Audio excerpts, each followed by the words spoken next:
Gossip কি শুধু তোরাই করতে পারিস, আমি করতে পারি না? ২১শে জুলাইয়ের মঞ্চে যেভাবে ধমক খেয়েছে কল্যাণ ব্যানার্জি, একদম। কি খবর পাওয়া যাচ্ছে? মমতা বন্দ্যোপাধ্যায় ওনাকে বাঁচিয়েছে। কি রে তপন, বল নিয়ে তুই আমাদের মাঝে কি করছিস? গসিপ কি শুধু তোরাই করতে পারিস, আমি করতে পারি না? আমিও জানি কিভাবে অন্য খেলা খেলতে হয়। যাই বলিস, আমি কিন্তু কানাঘুষো শুনতে পাচ্ছি আমাদের কল্যাণ নামে কিভাবে পাল্টি খেতে চলেছে। স্বাভাবিক, পাল্টি খাওয়া তো স্বাভাবিক একটা ব্যাপার। গলায় প্ল্যাকার্ড লাগিয়ে সংসদের সামনে এই রকম কাউকে দেখেছিস এরকম রঙ্গমঞ্চ বা নাটক করতে? দাদা রিয়া ছিল ২১শে জুলাইয়ের মঞ্চে। একদম, আমি বলতেই যাচ্ছিলাম ২১শে জুলাইয়ের মঞ্চে যেভাবে ধমক খেয়েছে কল্যাণ ব্যানার্জি, তারপরে তো দল পাল্টানোটা স্বাভাবিকই। না ঘর খা না ঘাট খা, যেখানেই যাচ্ছে কখনো মমতা ব্যানার্জির কাছে, কখনো অভিষেক বন্দ্যোপাধ্যায়ের কাছে, যেখানে যাচ্ছে সেখানেই আবার অন্যরকম ব্যালেন্সও ধমক। করেছে অভিষেক বন্দ্যোপাধ্যায়, তারপরে আবার কল্যাণ ব্যানার্জি ভালো ভালো কথাও বলে দিল। কিন্তু এই যে শেষ ধমকটা খেলো, তারপরেই দেখা গেল সাংসদে শ্রমিকের সঙ্গে। আচ্ছা, মুখ্যমন্ত্রীর কি খবর পাওয়া যাচ্ছে? শুনলাম বলতেই পারিনি মঞ্চে। হ্যাঁ, এবারে মঞ্চে তো ওই লিস্টে যে গেস্ট লিস্ট ছিল সেখানে তো উপাসনার প্রিয়াঙ্কা উঠে গেল, কিন্তু মহুয়া মৈত্রকে দেখাই গেল না।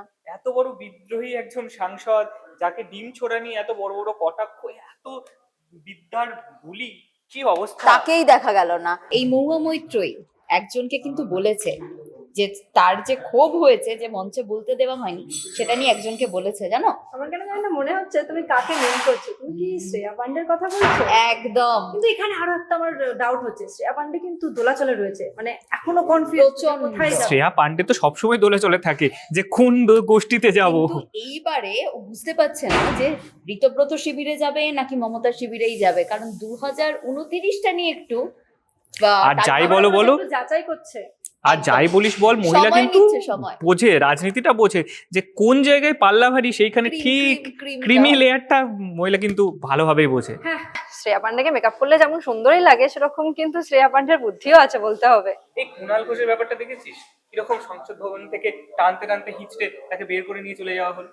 সত্যি আমার মনে হয় কিন্তু কুণালদাও এবার খেপে না যায়। হ্যাঁ, সবাই একের পর এক যেভাবে খেপে যাচ্ছে, যেমন মদন মিত্র। খেপে গিয়ে তো হয়। হ্যাঁ, ওনার লাভলি বয় বলতে বলতে একটা কথা মনে পড়লো। ওনার ছেলেকে দেখেছিস? একদম ব্যাটম্যানের ট্যাটু, একদম হাতে মেকআপ টেকআপ করে, একদম যোগ্য বাবার যোগ্য ছেলে। যেমন ইডির তলব, সেরকম ইডির সেই তলব দিতে গিয়ে তো একটা আলাদা ঘটনা ঘটিয়ে এসছে। ২১শে জুলাইয়ের মঞ্চে কি ডায়লগ দিল আমাদের মদন দা। অভিষেককে মার্ডারার, ক্রিমিনাল ভাবা যায়? যেই দিনকে ঠিক ডাকলো, ইডি নোটিশ দিল, এলো। তার পরের দিনকেই মদনদা পাল্টে গেল।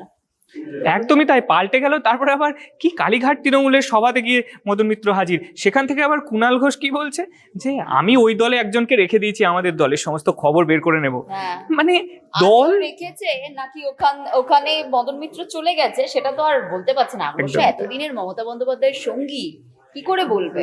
রিয়াদি, বুঝতেই পারছো, দলের ভিতরে দল, দলের ওপর আবার উপদল, মানে বাদল অধিবেশনের দল, বাদল বাদল, মানে কত রকম কিছু ঘটছে এই বাদল এই অধিবেশন ঘিরে। সমস্ত কিছুতে একটা জিনিস কি লক্ষ্য করেছো? এই কুণাল দা, মদন দা, এগুলো তো সব ঠিক আছে, রাজীব কুমার।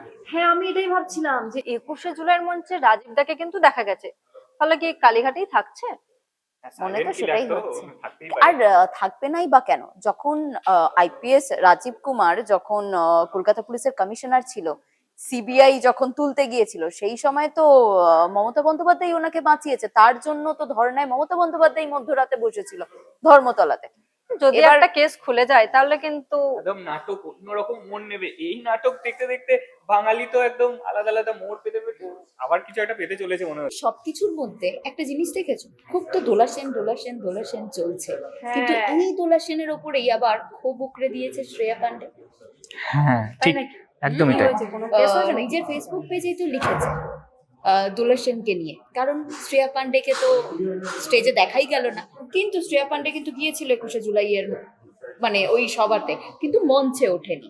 এবার এই মঞ্চে ওঠেনি নাকি উঠতে দেওয়া হয়নি তা পাশে আছি কিন্তু পাশে নেই, হুম। একদম ওই রকম দেখানোর একটা চেষ্টা।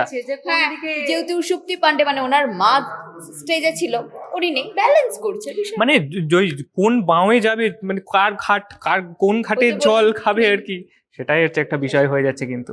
আপনারা এতক্ষণ ধরে দেখছিলেন দ্য বং বয়েজের নতুন সেগমেন্ট দ্য বং গসিপ। আর এই গসিপে কিন্তু রাজনীতির অনেক ক্রিস্পি খবর আপনাদের সামনে আমরা তুলে ধরবো। অন্যভাবে খেলা দেখাবো আমরা। কেস দেবেন না কিন্তু।